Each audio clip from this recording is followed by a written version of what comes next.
జై శ్రీరామ్. యోగ సాధన చేసేవారికి లోపల స్వాధిష్టానము మణిపూరకము మధ్య ఆవరించే జలాలు ఉంటాయి. అదే జీవనము. ఆ ప్రాణశక్తి అంతా కూడా మన లోపల కామ క్రోధ లోభ మద మాత్సర్యాలు ఉండటం చేత కలుషితంగా ఉంటాయి. దాన్నే ఇమోషనల్ వాటర్స్ అంటారు.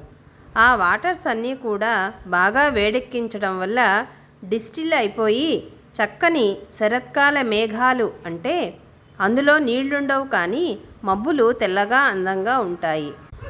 శరత్కాల మేఘానికి ఆషాఢ మేఘానికి చాలా తేడా ఉంది. ఆషాఢ మేఘము మనలాంటిది, బాగా కర్మతో కూడినది, నిండా బరువే. ఆ బరువంతా ఆశ్వీజ్ మాసానికి కానీ దించుకోవడం అవదు. అప్పటికి తెల్లగా మెరుస్తూ అందంగా ఉంటుంది.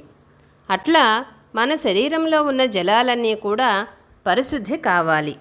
క్షుత్పిపాసామలాం జ్యేష్ఠాం అలక్ష్మీర్నాశయామ్యహం అభూతిమసమృద్ధించ సర్వార్నిర్నదమే గృహాత్.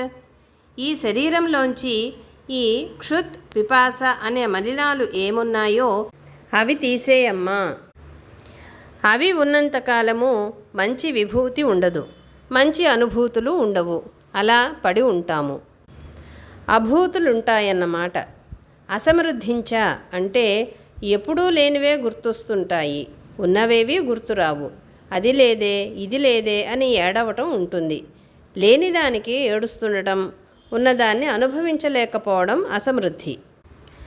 అలాగే ఏ విభూతి లేనివాడు ఎన్నాళ్ళు యోగంలో ఉంటే ఏమి ఉపయోగం? ఎప్పుడు విభూతులు ఇవ్వబడతాయి అంటే లోపల మలినాలు లేనివానికి ఇవ్వబడతాయి. జై శ్రీరామ్.